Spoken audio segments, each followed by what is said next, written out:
کہ میرے نبی کی زندگی کیا ہے، اخلاق کیا ہیں۔ میرے نبی ہر روز فجر کی نماز اشراق پڑھ کے نکلتے، تمام گھروں میں سے گھومتے ہوئے بیگمات کو السلام علیکم السلام علیکم السلام علیکم کہتے ہوئے اپنے گھر میں آ جاتے جہاں ہوتا تھا۔ ظہر کے بعد پورے بازار کا چکر لگاتے تھے، ظہر کی نماز پڑھ کے پورے بازار منڈی ایک ایک دکان کا چکر لگاتے تھے کہ کیسی تجارت ہو رہی ہے۔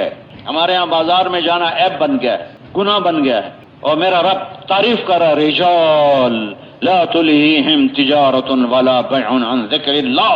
کچھ میرے بڑے وی آئی پی لوگ ہیں جو بازاروں میں بیٹھ کے مجھے یاد رکھتے ہیں، یہ روشن چراغ ہیں، ہدایت کے چراغ ہیں۔ اور بازار کا دین سچائی اور امانت داری ہے۔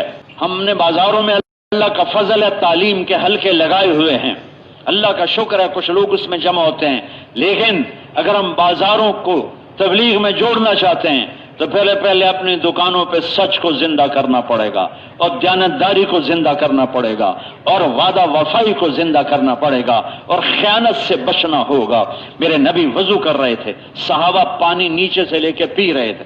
آپ نے کہا کیوں کر رہے ہو؟ کہا آپ کے عشق میں۔ کہ میں تمہیں بتاتا ہوں سچا عشق کیا ہوتا ہے۔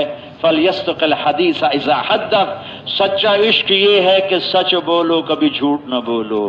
فَلْيُؤَدِّ الْأَمَانَةَ إِذَا اؤْتُمِنَ، سچا عشق یہ ہے کبھی کسی کو دھوکہ نہ دو، دھوکہ نہ دو۔ امانت امانت امانت۔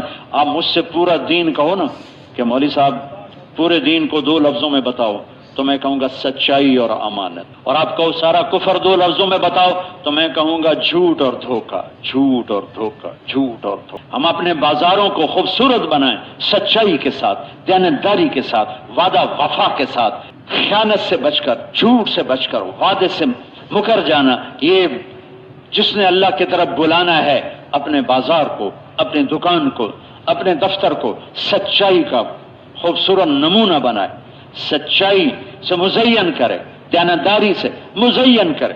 لوگ میری تعلیم نہیں دیکھیں گے، میرے بول کو دیکھیں گے، لوگ میرا گشت نہیں دیکھیں گے، میرے طول کو دیکھیں گے، لوگ میرا بیان نہیں سنیں گے، وہ میرے اخلاق کو دیکھیں گے۔ تو بھائیو، اہل علم سے جڑنا، تنہائیوں میں ذکر کرنا، یہ 3 تسبیحات ایک ادنا درجہ ہے کہ ہم ذاکرین میں شمار ہو جائیں گے۔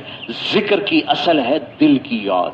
ذکر عربی زبان میں یاد کرنے کو کہتے ہیں، یا زبان اس کا ابتدائی درجہ ہے، اعلیٰ درجہ دل دھک دھک کرے اللہ کی یاد۔ جیسے بیٹھے بیٹھے گھر یاد آ جاتا ہے تو ایک کیفیت بنتی ہے، کیا ہوا کہ گھر یاد آ نہیں۔ ہم قطر میں تھے، جماعت مولانا سعید خان صاحب رحمۃ اللہ علیہ، آخری سفر، تو ایسے بیٹھے بجھے بیٹھے تھے، تو بھائی واسم منظور رحمۃ اللہ علیہ نے پوچھا مولانا کیا ہوا، غمگین بیٹھے ہیں؟ فرمایا مدینہ یاد آ رہا ہے۔ یہ ہے ذکر، اس کو ذکر کہتے ہیں۔ پھر زبان سبحان اللہ، الحمدللہ، اللہ اکبر، لا الہ الا اللہ، درود شریف، استغفار، یہ سارے اس کے اظہار ہیں۔ اصل ذکر ہے کہ یہ دل کی دھک دھک میں اللہ اللہ کی گونج پیدا ہو جائے۔ اور چوتھی چیز ہے